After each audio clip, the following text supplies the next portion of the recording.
নমস্কার। যুক্তি তর্ক সঙ্গে অর্কই আপনাদের স্বাগত।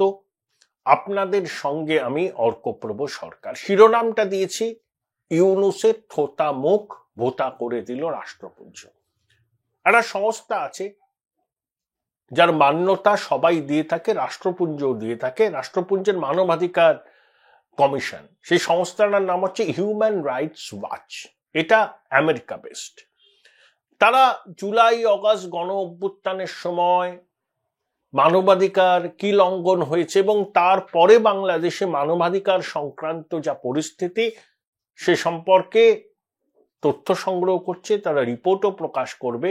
কিন্তু তারা যেটা জানিয়েছে যে ইউনূসের জমানায় নির্বিচারে গণগ্রেপ্তারি হচ্ছে, বিচারের নামে প্রহসন হচ্ছে, আদালত চত্বরে রাজনৈতিক নেতৃবৃন্দকে হেনস্থা করা হচ্ছে, বিনা বিচারে বন্দি করে রাখা হচ্ছে, সাংবাদিকদের বিরুদ্ধে দেশদ্রোহিতার মামলা দিয়ে তাদেরকে জেলে পুরে রাখা হচ্ছে, অনেককে কন্ডেম সেলে রাখা হচ্ছে, তাদের ব্যাংক অ্যাকাউন্ট ফ্রিজ করে দেওয়া হয়েছে, সাংবাদিকদের নামে খুনের মামলা দায়ের করা হয়েছে।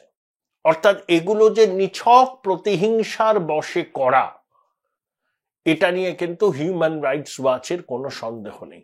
এবং ধর্মীয় সংখ্যালঘুদের যে পরিকল্পনা করে এথনিক ক্লিনজিং করার চেষ্টা হচ্ছে সে সম্পর্কেও এই প্রতিষ্ঠানটি সম্যক রূপে ওয়াকিবহাল।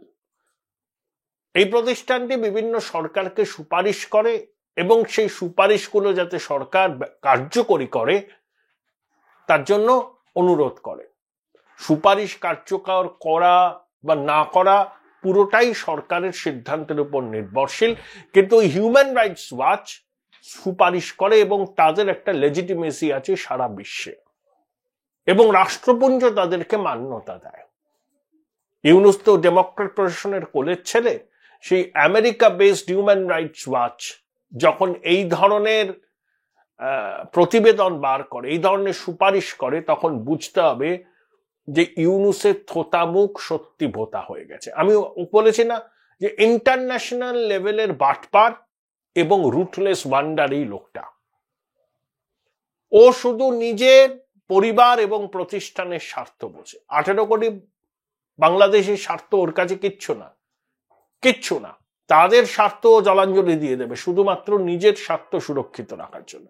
France base, Paris base reporters without border কি বলেছে যে বিশ্বে সাংবাদিকদের পক্ষে বিপজ্জনক যে দেশগুলো আছে তার মধ্যে তৃতীয় হচ্ছে বাংলাদেশ। এগুলো আন্তর্জাতিক সংস্থা। এরা যখন কিছু বলে, কিছু যখন সুপারিশ করে, সেটা নিয়ে কিন্তু শোরগোল পড়ে যায়। অর্থাৎ যারা অনেকে ভেবেছিলেন না ইউনূস হচ্ছে পশ্চিমী দুনিয়ার একেবারে নয়নের মণি, সেই পশ্চিমী দুনিয়ার বিভিন্ন প্রতিষ্ঠান ইউনূসের প্রশাসনকে কাঠগড়ায় তুলেছে।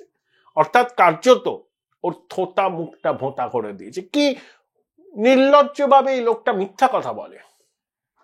সাম্প্রতিক অতীতে তার ভুরি ভুরি নিদর্শন আছে। আবার বলছি, ব্যক্তিগত প্রতিহিংসা চরিতার্থ করার জন্য আমেরিকার ডিপ স্টেটের সহায়তায় পয়সা ঢেলে ছাত্রদের হাতে টাকা দিয়ে মেটিকুলাসলি ডিজাইন এই অভ্যুত্থানটা ইউনূস করেছিল, ওই মাস্টার মাইন্ড। এবং ওর ইনস্ট্রাকশন এই মেহফুজ, সার্জিস, নাহিদ এরা ফলো করত এবং অনেকদিন ধরে এই পরিকল্পনা রচিত হয়েছে। হঠাৎ করে হয়নি, বিগত 6 বছর ধরে এই পরিকল্পনা রচিত হয়েছে। বিশেষ করে আপনার ওবামা প্রশাসনের শেষের দিক থেকে শুরু হয়েছিল। ট্রাম্পের প্রথম জমানায় সেটা সফল হয়নি। আবার যখন বাইডেন চলে এলেন তখন আবার ইউনূস, ডোনাল্ড সক্রিয় হয়ে উঠলেন এবং পিছনে মদত দিয়েছিলেন হিলারি ক্লিন্টন। কারণ হিলারি ক্লিন্টন শেখ হাসিনাকে অনুরোধ করেছিলেন যে জামাতের নেতা যাদেরকে যুদ্ধ অপরাধে ফাঁসি বা যাবজ্জীবনের সাজা দিয়েছিল ইন্টারন্যাশনাল ট্রাইব্যুনাল, তাদের সাজা মুকুব করার জন্য। হাসিনা শোনেননি এবং ইউনূসের বিরুদ্ধে দুর্নীতির অভিযোগে যে তদন্ত করছিল হাসিনার সরকার, সেই তদন্ত বন্ধ করতে হিলারি ক্লিন্টন শেখ হাসিনাকে অনুরোধ করেছিলেন। হাসিনা সেটাও রাখেননি এবং তিনি বলেছিলেন শেখ হাসিনা যে আমি ইউনূসকে পদ্মার পানিতে চোবাবো। সেই রাগ থেকে প্রতিহিংসার বশে ইউনূস এই চক্রান্তটা করেছে।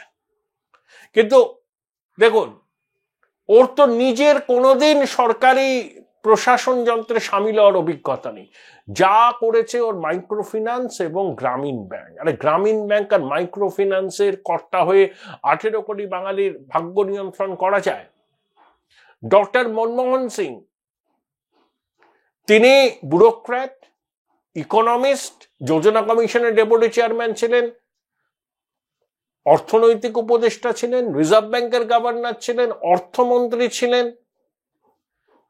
ইউজিসিতে ছিলেন, পাঞ্জাব ইউনিভার্সিটিতে অর্থনীতি পড়িয়েছেন এবং তারপরে ভারতের প্রধানমন্ত্রী হয়েছেন। দীর্ঘদিন সরকারি প্রশাসন যন্ত্রের অবিচ্ছেদ্য অঙ্গ ছিলেন ডক্টর মনমোহন সিং। তার পুঁথিগত জ্ঞান সেটাকে ব্যবহারিক ক্ষেত্রে প্রয়োগ করতে পেরেছিলেন ডক্টর সিং, যেহেতু তিনি সরকারি প্রশাসন যন্ত্রের একটা অবিচ্ছেদ্য অঙ্গ ছিলেন। কিন্তু ইউনূস কোনোদিন সরকারি প্রশাসন যন্ত্রে ছিলেন না। জীবনের উপান্তে এসে হঠাৎ করে মুখ্য উপদেষ্টা হয়েছেন এবং উপদেষ্টা হয়েই নিজের কোটেরিকে তিনি উপদেষ্টা করে দিয়েছেন। ওইসব গ্রামীণ ব্যাংক, মাইক্রো ফিন্যান্সের লোকজন সব এনজিও কালচারের লোকজন, যাদের না আছে গণভিত্তি, না আছে বাংলাদেশের মানুষের প্রকৃত চাহিদা কি সে সম্পর্কে সম্যক কোনো ধারণা। এবং এই সরকারটা অসাংবিধানিক, অনির্বাচিত। এবং এই সরকারকে মদত দিচ্ছে কারা? জঙ্গি জিহাদি জামাত। জামাত কি করতে চায় আপনারা সবাই জানেন। তাই ইউনূস ওদের পুতুল হয়ে নাচছে, লাফাচ্ছে। ওরা উঠতে বললে উড়ে যাচ্ছে, বসতে বললে বসে যাচ্ছে। সেই জন্য হিউম্যান রাইটস ওয়াচকে কড়া রিপোর্ট দিতে হয়। রিপোর্টার্স উইদাউট বর্ডারকে বলতে হয় যে বাংলাদেশ সাংবাদিকদের পক্ষে বিপজ্জনক। সারা বিশ্বে ইউনূসের জঙ্গি শাহির বিরুদ্ধে মানুষ সরব হচ্ছেন এবং কি সাধারণ বাংলাদেশের মানুষ, যারা আওয়ামী লীগ, বিএনপি ওইসব করেন না, যারা বাংলাদেশের মঙ্গল চায়, বাংলাদেশ যাতে উন্নতির সড়কে হাঁটে সেটা চায়, তারা বলছেন সমাজ মাধ্যমে, sir enough is enough, you must step down. তারা বলছেন। এটা হচ্ছে বাস্তব অবস্থা। আমার ধারণা ইউনূস মনস্থির করে নিয়েছেন, তার পরিবারের লোকজনও চাইছেন যে তিনি ছেড়ে দিন। বাট লোভী বৃদ্ধ আবার কোনো চক্রান্ত করে ওটা অশান্তি তৈরি করে যদি আরো কিছুদিন ক্ষমতা আঁকড়ে থাকা যায়, কিন্তু সেটা মনে হয় সফল হবে না। একাধিক আন্তর্জাতিক সংগঠন, আমেরিকা সহ পশ্চিম দুনিয়ার অনেক দেশ চাইছে বাংলাদেশের সুষ্ঠু নির্বাচন হোক এবং নির্বাচিত সরকার ক্ষমতায় আসুক এবং ইউনূসের সমর্থকগুলো তার প্রতি মোহভঙ্গ হয়েছে। এই যখন পরিস্থিতি, তখন ওভারসিজ কংগ্রেসের সভাপতি শ্যাম পিত্রোদা একটা কথা বলেছেন। এটা হচ্ছে কংগ্রেসের অফিসিয়াল লাইন। যারা এতদিন ধরে বিনা কাগজপত্রের আমাদের দেশে নাগরিক হয়েছেন, তারা যেন ভারতেই থাকেন এবং যারা ভারতবর্ষে আসতে চান তাদেরকে যেন ভারতবর্ষ বুক আগলে তাদের গ্রহণ করে।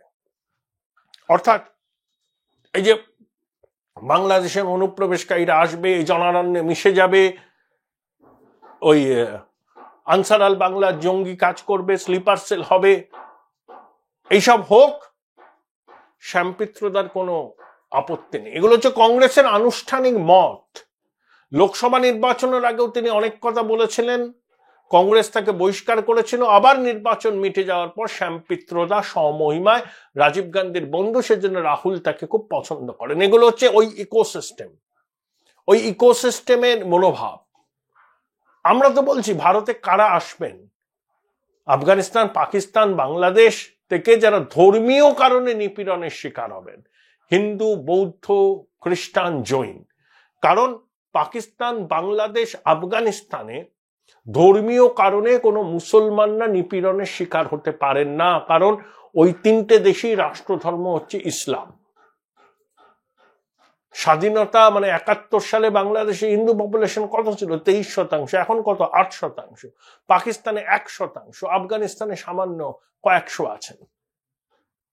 আমরা তাদেরকে নেব যারা ধর্মীয় কারণে অত্যাচারিত হয়েছেন। সেই জন্যই তো সিএর একটা ডেডলাইন আছে। কিন্তু তারপরও যদি পরিস্থিতি অন্যরকম হয়, যদি এক্সোডাস হয় হিন্দুদের, আমরা চেষ্টা করব সংশ্লিষ্ট দেশের সরকারকে বোঝাতে, চাপ দিয়ে নিজের দেশেই তারা যাতে থাকতে পারেন সম্মান নিয়ে। কিন্তু পরিস্থিতি যদি সম্পূর্ণ হাতের বাইরে চলে যায়, যদি হিন্দুরা ভারতে আসতে চান আসবেন, কিছু করার নেই, চাপ বাড়বে, কিন্তু আমরা তাদেরকে নিশ্চয়ই গ্রহণ করবো। কারণ মহাত্মা গান্ধী বলেছিলেন যে শুধু ভারতে নয়, এই ভারতীয় উপমহাদেশে সনাতনীদের বা হিন্দুদের রক্ষাকর্তা হলো ভারত।